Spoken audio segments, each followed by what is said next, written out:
കോട്ടയം ജില്ലയുടെ പടിഞ്ഞാറൻ മേഖലയിൽ വെള്ളക്കെട്ട് തുടരുകയാണ്. ആർപ്പൂക്കര, ഐമനം, ഇല്ലിക്കൽ, താഴത്തങ്ങാടി എന്നിവിടങ്ങളിലെ വീടുകളിലും വ്യാപാര സ്ഥാപനങ്ങളിലും വെള്ളം കയറി. മീനച്ചിലാർ കരകവിഞ്ഞൊഴുകുകയാണ്.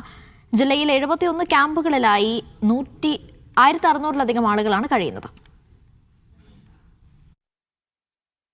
ഇന്നലെ രാത്രി മുതൽ ആരംഭിച്ച മഴ പുലർച്ചെ അവസാനിച്ച ശേഷം ഈ മഴ അത്ര കാര്യമായിട്ട് കോട്ടയം ജില്ലയിൽ പെയ്യുന്നില്ലെങ്കിൽ പോലും പല ഭാഗത്തും വെള്ളക്കെട്ട് രൂക്ഷമായിട്ട് തന്നെ തുടരുകയാണ്. എനിക്ക് ആ ദൃശ്യങ്ങളിൽ തന്നെ കാണാം വെള്ളം എന്തുമാത്രം ഉണ്ടെന്നുള്ളത്. ഈ പരിസരത്ത്, അതായത് ഈ കോട്ടയം ജില്ലയുടെ പ്രത്യേകിച്ച് എടുത്തു പറയേണ്ടത് ഈ ആർപ്പുക്കര, അതുപോലെ തന്നെ തിരുവാർപ്പ് തുടങ്ങിയ പ്രദേശങ്ങളിലെല്ലാം തന്നെ, ഐമനം, അത്തരത്തിലുള്ള പ്രദേശങ്ങളിലെല്ലാം തന്നെ വെള്ളം കയറി ഇത്തരത്തിൽ പല ഭാഗത്തും നിറഞ്ഞിരിക്കുകയാണ്.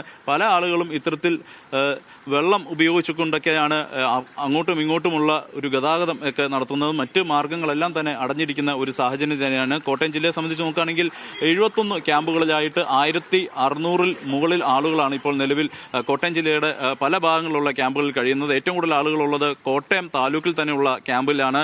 അതുപോലെ തന്നെ എടുത്തു പറയേണ്ടത് മീനച്ചിൽ താലൂക്ക്, അതുപോലെ തന്നെ കാഞ്ഞിരപ്പള്ളി താലൂക്ക്, ഇവിടെ എല്ലാം തന്നെ ആളുകളെ കൊണ്ട് നിറഞ്ഞിരിക്കുകയാണ്. അത്രയ്ക്ക് പല ഭാഗത്തു നിന്നും ആളുകളെല്ലാം തന്നെ ക്യാമ്പിൽ നിന്നും ഒക്കെ ഒറ്റപ്പെട്ട അവസ്ഥയിലൊക്കെ എത്തുന്ന ഒരു സാഹചര്യം കൂടിയുണ്ട്.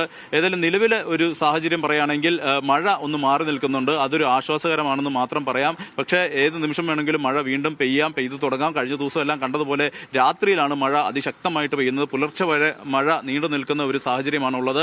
അത് ഇന്നും അത്തരത്തിൽ തന്നെ മഴ തുടരുകയാണെങ്കിൽ ഈ വെള്ളക്കെട്ട് കൂടാനുള്ള ഒരു സാധ്യതയാണ് ഇപ്പോൾ നിലവിൽ കാണുന്നത്.